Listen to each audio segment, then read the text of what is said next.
طبق هذه الخطوة قبل البكالوريا، وسترى بعينيك كيف تتجدد طاقتك وتكون نتائجك أفضل مما تتمنى، والله عن تجربة. راني عارفة وحاسة بكم باللي راكم في هذه الفترة تحسوا بضغط رهيب وتشعروا بالتعب والنعاس وطاقتكم منخفضة والحماس قل والخوف هو اللي زاد.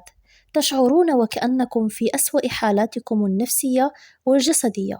والله بعد ما تطبقوا هذه الخطوة راح تحسوا بتحسن وراح تنعكس هذه الخطوة عليكم بإيجابية وترجعوا لنشاطكم وكأنكم لم تتعبوا قط، وتركيزكم يرتفع وحماسكم يزيد، وراح تحققوا نتائج رائعة أفضل مما تتمنون. والله هذه أحسن نصيحة ممكن واحد يقدمها لكم قبل الباك.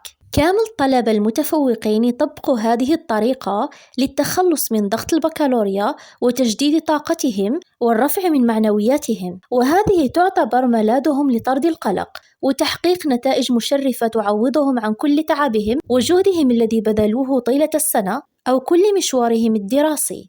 لذا إن أردت حقا النجاح والتفوق في البكالوريا طبق هذه الخطوة وشوف بعدها كيفاش يطلع المورال نتاعك وترجع لحماسك ونشاطك وتحقق حلمك إن شاء الله. لذا نصيحتي لك هي قبل الباك خصص يوم وخرج تحوس فيه لمكان ترتاح فيه، مكان اقضي فيه يوم ممتع وتخرج فيه كل ضغط البكالوريا، مكان مثل البحر أو الغابة أو مدينة الملاهي أو أي مكان آخر ترتاح فيه، واحرص في هذا اليوم أن تنسى أنك طالب بكالوريا.